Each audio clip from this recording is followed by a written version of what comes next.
Uh-huh.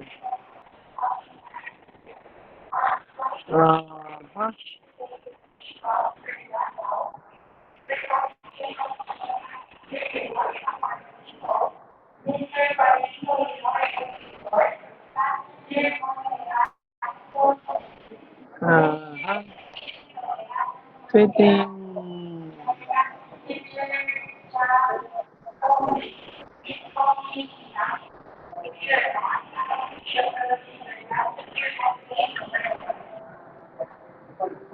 Fitting stuff.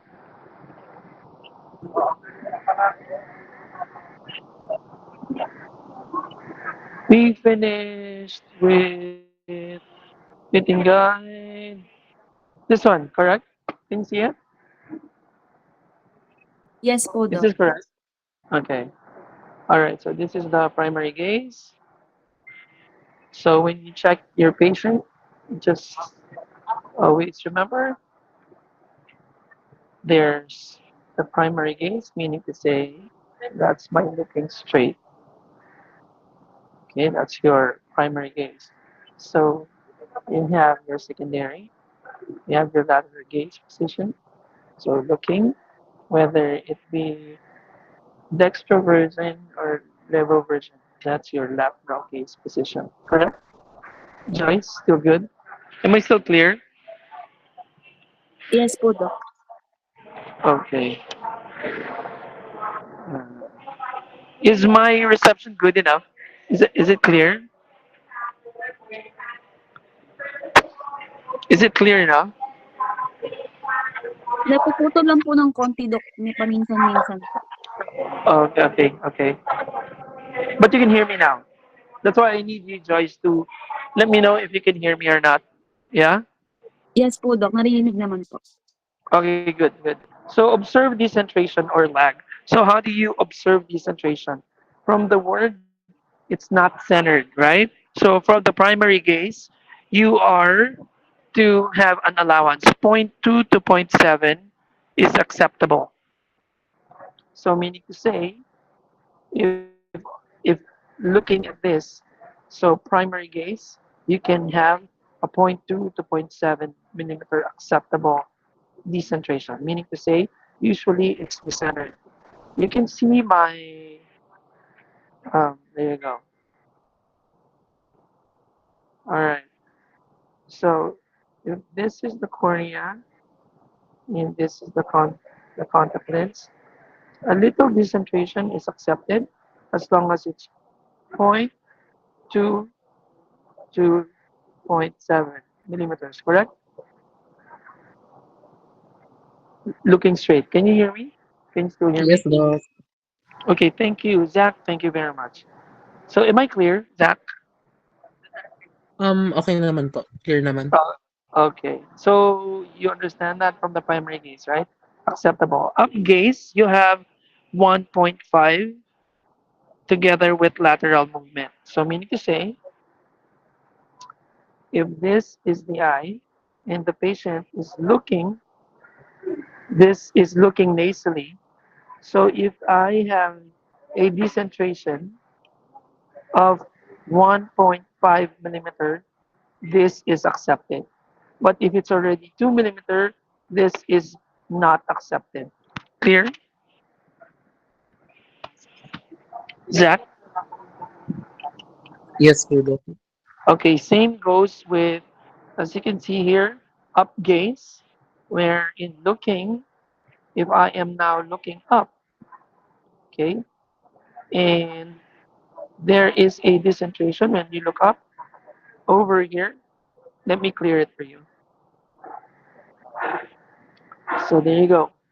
If the patient is looking up and there's a decentration of about 1.5 millimeter, this is acceptable. If this is beyond 1.5, let's say 2 millimeter, then this is not acceptable. Are we clear so far? Yes, Doc. Okay, so we're good with observation of decentration, which we will do this Saturday, correct?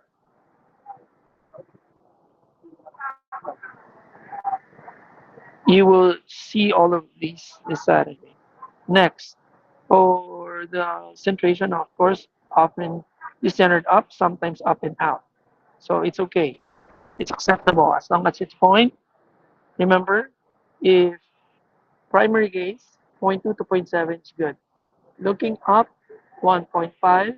Looking laterally, also 1.5 millimeter is acceptable. So you look at the shape, whether there's warpage. If there's warpage, then that's a problem. Posterior film should be uniform. Not much of a problem when it comes to soft contact lens because it conforms to the shape of the cornea. Correct? Is that correct? Can someone confirm if you can still hear me? Correct po, Doc. Okay, Joyce, thank you. So far clear. Clear po, Doc. Thank you very much, Joyce. Okay, now, as you can see, mechanical prevention of corneal trauma, limbal trauma, conjunctival trauma. Those are the things that you want to prevent. Of course, we don't. Who wants trauma? No one, right? So what you want is comfort at all times, correct? And then, um, for physiological, no corneal exposure, no corneal desiccation. Desiccation means there's dryness that can cause problem to the anterior topography or to the anterior ocular surface. So you don't want that to happen. Tear film disturbance and then eye wettability. Okay, about 1 millimeter symmetrical overlap is ideal. What does that mean? There is what you call, if I am, if this is your cornea, there's an overlap. This is the overlap. So this, the broken line is your contact lens. Now, there is an allowed overlap. Okay, as long as primary gaze is point 0.2 to point 0.7, correct? Still good, millimeters. Okay, and then as ideally you want that equal, equal, equal corneoscleral, corneoscleral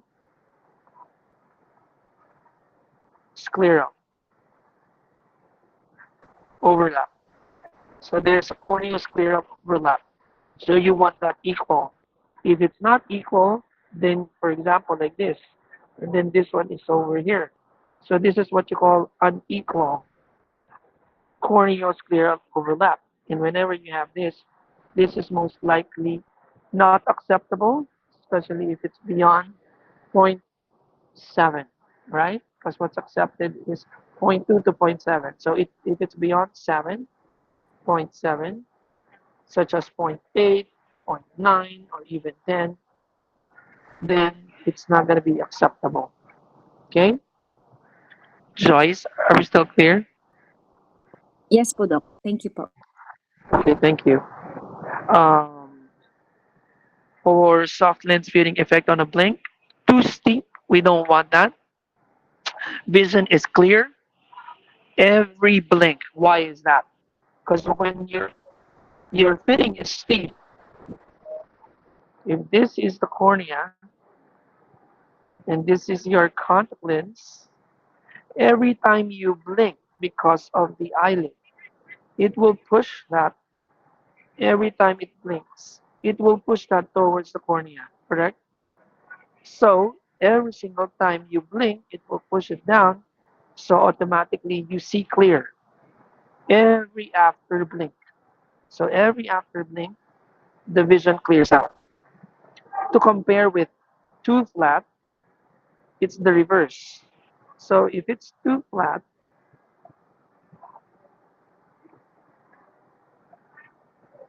if it's too flat, as you can see, it moves a lot. So every time you blink, it will move. So it will blur out every single time you blink, which is the reverse of too steep. Any questions on that? No, Doc. Very good. Thank you. So this is too steep. After that, as you can see, as you blink, it moves closer to the cornea, correct? That's why it clears out. This is too flat. So before blinking, it's good, but as you blink, it will move. That's why it will blur out. So far, we're good. So movement, we have softness.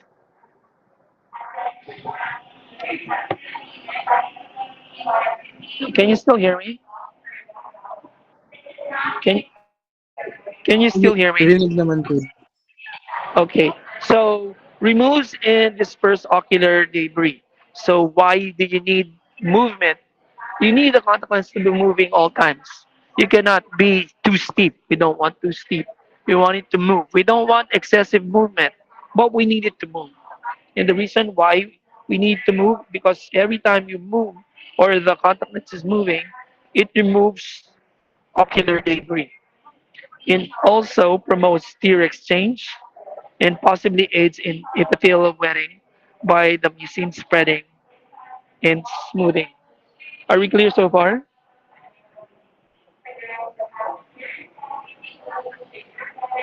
Can you still hear me?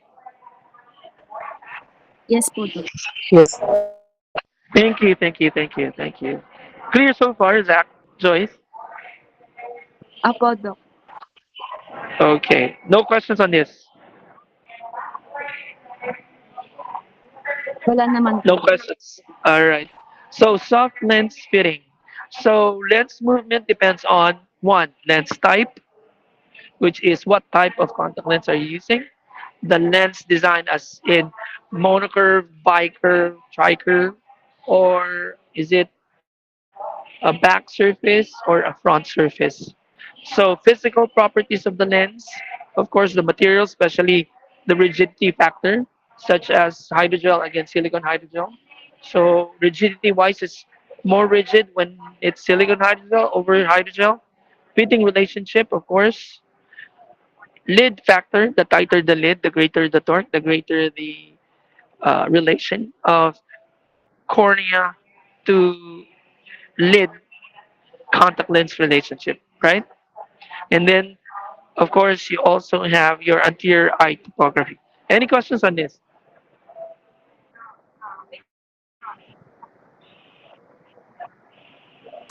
None po, Doc.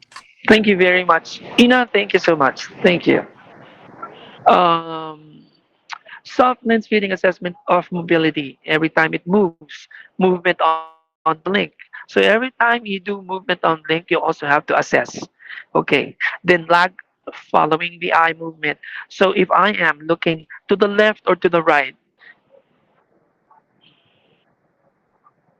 okay, for example, I would look to the left, okay?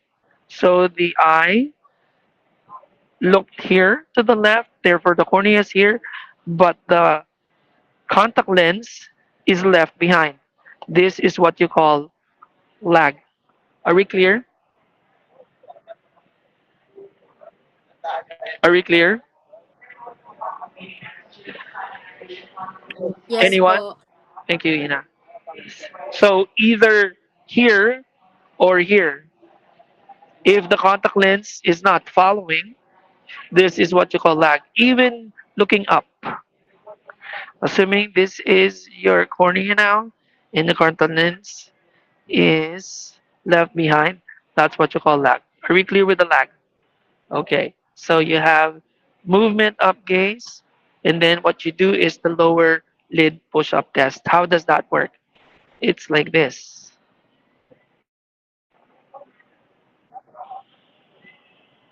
So if you are looking up, and this is the lower lid, so what you do is with your thumb, push it up, push it up, and that would touch the contact lens. And you are to check whether if it's too tight, you would notice it's not moving much. But if it's loose, it moves a lot. It moves fast. So it's either no movement, slow, or fast. Clear so far? Yes po. Okay, good. Next. So you have your assessment precaution. If conjunctiva is loose, then there is possibility of indentation. What is indentation? Indentation is like, do you know, like a suction, that when you use a suction, it leaves a mark? Have you tried? I don't know if you have that, like the one you put in the car, you stick it on the window or the glass, and it sucks. Have you done that to your face? So when you do it to your face, when I was young, I used to do that. When I stick it to my face, it leaves a mark. That mark is called indentation. Are you clear with indentation? Yes, Doc. Okay, Zach, thank you. That's indentation. So loose conjunctival flexes with lens giving false impression of the lens movement. None may be present. Loose conjunctiva may decrease lens movement by enveloping the lens edge. So this is how it looks like. So you can see there is loose conjunctiva. It creates that dent or a marking. Okay. So your this is an example of a gaze lag. So you can see where is the lag? Inferiorly, superiorly, nasally, temporally. Where's the lag? Inferior po, Doc. Inferiorly. Very good. Inferiorly. What made you say that? Because you can see majority of the contact lens is inferiorly located, while superiorly you can see the edge of the contact lens already, right? Okay. Yes Next, po, this Doc. one, up gaze. You can see that it followed. This is more likely to be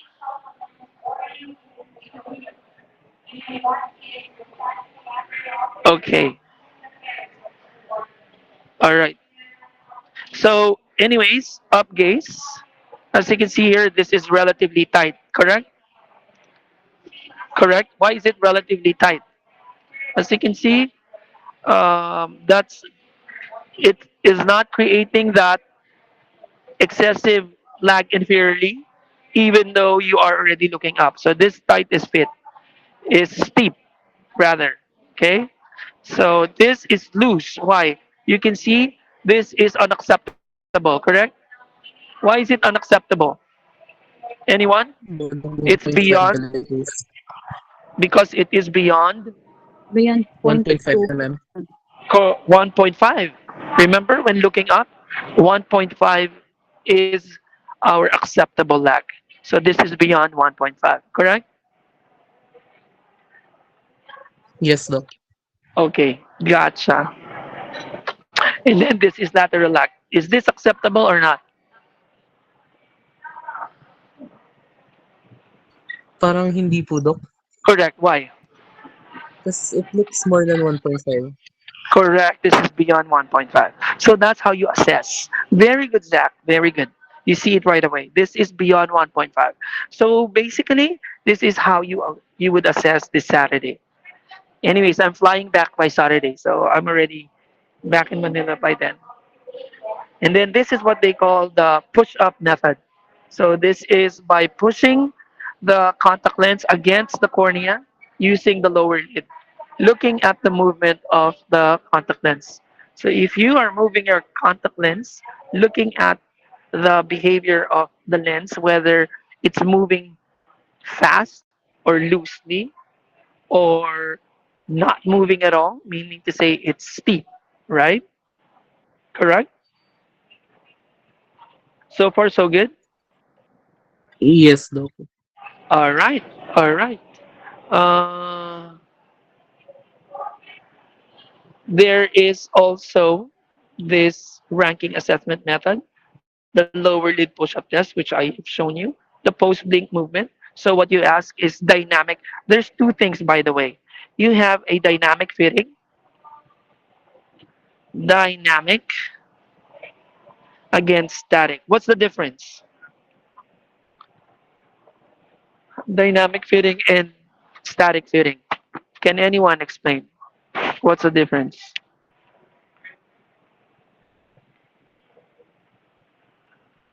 Is there a difference?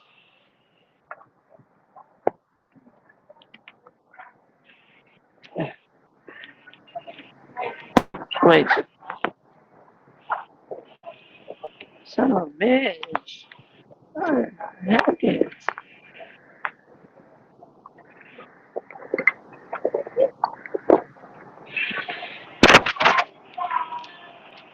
PWD, right? There's my wallet.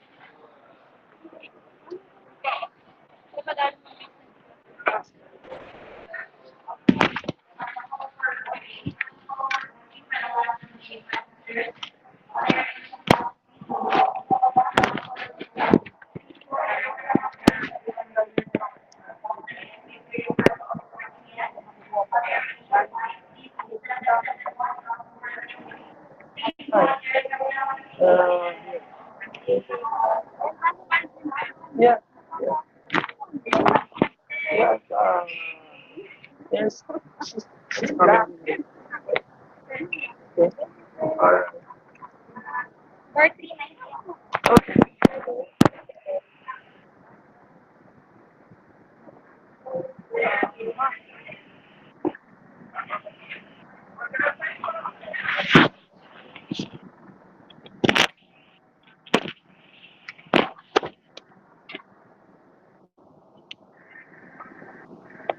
Guys, can you hear me?